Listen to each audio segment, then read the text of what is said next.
আল্লাহর পয়গম্বরের সাহাবী হযরত আবু হুরায়রা রাদিয়াল্লাহু তাআলা আনহু হাদিস বর্ণনা করেছেন। এই হাদিসের ভিতরে মিরাজের কথা উল্লেখ করা হয়েছে।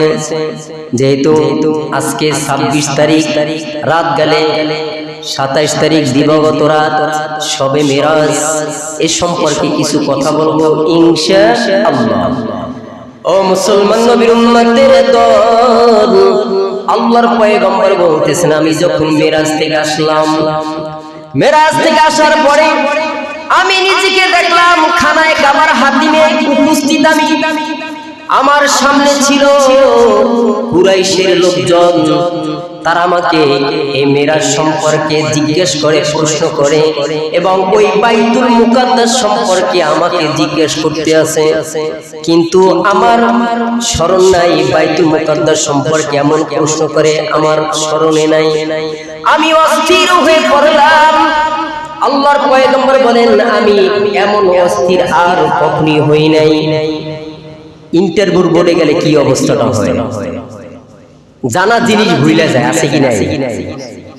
জানা জিনিস আপনি পারেন, কিন্তু ওই ইন্টারভিউ বোর্ডে গেলে, ফেজে গেলে আপনার মনে নেই। এমন অবস্থা হয়ে গেছে আল্লাহ রাসূল। ও মুসলমান নবীর উম্মতের দল, আল্লাহ রাসূল বলেছেন, আমি এমন অস্থির আর কখনই হই নাই।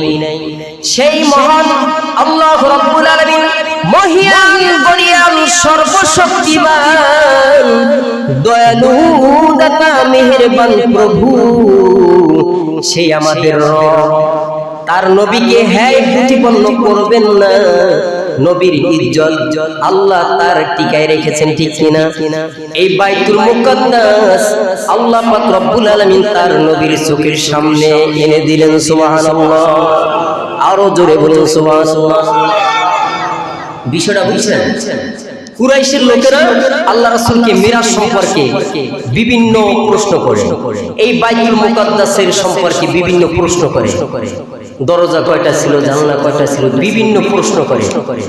আল্লাহ রাসূলের সেটা তার মনে নেই, তার স্মরণে নেই, অস্থির হয়ে পড়লেন। কি মহা মুসিবত! তখন আল্লাহ তাআলা দয়ার মাবুদ, সে আল্লাহ পাক রব্বুল আলামিন, সেই বাইতুল মুকাদ্দাস আল্লাহ রাসূলের চোখের সামনে এনে দিলেন। সুবহানাল্লাহ। এটা কিন্তু যেমন তেমন ব্যাপার স্যাপার না।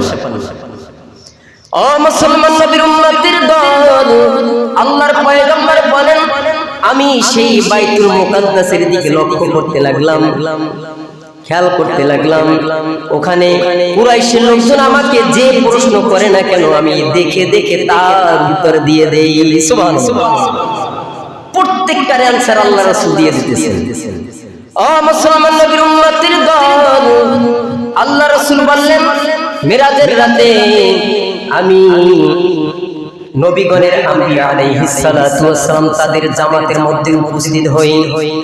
তাদের নবীগণের একটি বড় একটা জামাত ছিল, তার মধ্যে আমি নবী উপস্থিত। তখন দেখলাম হযরত মুসা আলাইহিস সালাতু ওয়াস সালাম দাঁড়িয়ে নামাজ আদায় করছেন। সুবহানাল্লাহ বলেন। দাঁড়িয়ে নামাজ আদায় করছেন। তারপরে দেখলাম হযরত ঈসা আলাইহিস সালাতু ওয়াস সালাম দাঁড়িয়ে নামাজ আদায় করছেন। তারপরে দেখলাম হযরত ইব্রাহিম আলাইহিস সালাতু ওয়াস সালাম দাঁড়িয়ে নামাজ আদায় করলেন। ও মুসলমান নবীর উম্মতের দল, নামাজের সময় হয়ে গেল। সেই নবীদের নামাজের জামাত আমি নবী করলাম। সুবহানাল্লাহ বলেন। ভাইরা আমার, সেখানে নামাজ শেষ করে আল্লাহ রাসূল বাইতুল্লাহ শরীফ থেকে বোরাক যোগে গেলেন বাইতুল মুকাদ্দাস। কি চড়ে? বোরাক। এই বোরাকটা কি আপনারা জানেন? বোরাক এবং আমরা রব শুনেছি, যে রব পর্যন্ত একদম আল্লাহ পাকের নিকটে নিয়ে গেছেন। এখন এই বোরাকটা কি, এর ক্যাটালগটা কি, দেখতে কেমন, এবং এর বৈশিষ্ট্যটা কি, আসলে তো জানার ব্যাপার। এই যে আপনার রব, এটা দেখতে কেমন, এটার বৈশিষ্ট্য কি, এগুলি তো আমাদের জানতে ইচ্ছা করে, ঠিক কিনা? আসলে বিষয়গুলি এগুলি কবরে জিজ্ঞেস করবে না। কথা কি? এগুলি কবরে জিজ্ঞেস করবে না, কিন্তু দুনিয়াতে বেঁচে যতদিন থাকবো এগুলি জানা দরকার। কিন্তু কবরে প্রশ্ন পাই যা মান রব্বুকা ওয়া মান দীনুকা ওয়া মান নাবিয়ুকা, এই প্রশ্ন তিনটা। এই যে আমি যে আলোচনা করতেছি এগুলি জানার জন্য, আমল করার জন্য। ও মুসলমান নবীর উম্মতের দল, এই বরাক যুগে বাইতুল্লাহ শরীফ থেকে বাইতুল মুকাদ্দাস পর্যন্ত সাথে ছিলেন জিবরাইল আলাইহিস সালাতু ওয়াস সালাম। বাইতুল মুকাদ্দাস পর্যন্ত গেলেন। এই বোরাকটার ক্যাটালগ হলো, বোরাকটা হলো গাধা ছিলেন, গাধার চেয়ে বড় আর ঘোড়ার চেয়ে ছোট। এর রং হলো সাদা এবং এর পাওয়ারটা কেমন, এর চলার গতিটা কেমন, এই গতিটা শুনলে তো অবাক হয়ে যাবে।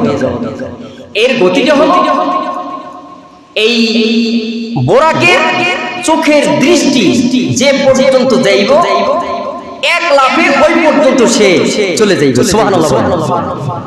এখন চিন্তা করেন এর কি আল্লাহ পাক পাওয়ার দিয়েছেন। ও মুসলমান নবীর উম্মতের দল, সেই পাওয়ার চোখের দৃষ্টি যত দূর পর্যন্ত যাবে তত দূর পর্যন্ত এক লাফে চলে যাবে তার গন্তব্য স্থানে। ও মুসলমান ভাইরা, আল্লাহর রাসূল সেই বাইতুল মুকাদ্দাসে ঢোকার পরে নবীদের জামাত দেখলেন। সেই জামাতের নামাজের ইমামতি আল্লাহর রাসূল করলেন। নামাজ শেষ করার পর আল্লাহ রাসূল জিবরাইলকে সঙ্গে নিয়ে সেই বোরাক যুগে প্রথম আসমানে চলে গেলেন। কোথায়? প্রথম আসমানে চলে গেলেন। ভাইরা আমার, এই নামাজ শেষ করার পরে আল্লাহ রাসূল কে যেন বলল, হে মুহাম্মদ সাল্লাল্লাহু আলাইহি ওয়াসাল্লাম, ইনি হলেন দুজকের দ্বাররক্ষী মালিক ফেরেশতা, তাকে সালাম করুন। তখন আল্লাহ রাসূল বললেন, আমি তার দিকে তাকাতেই তিনি আমাকে সালাম করলেন। সুবহানাল্লাহ।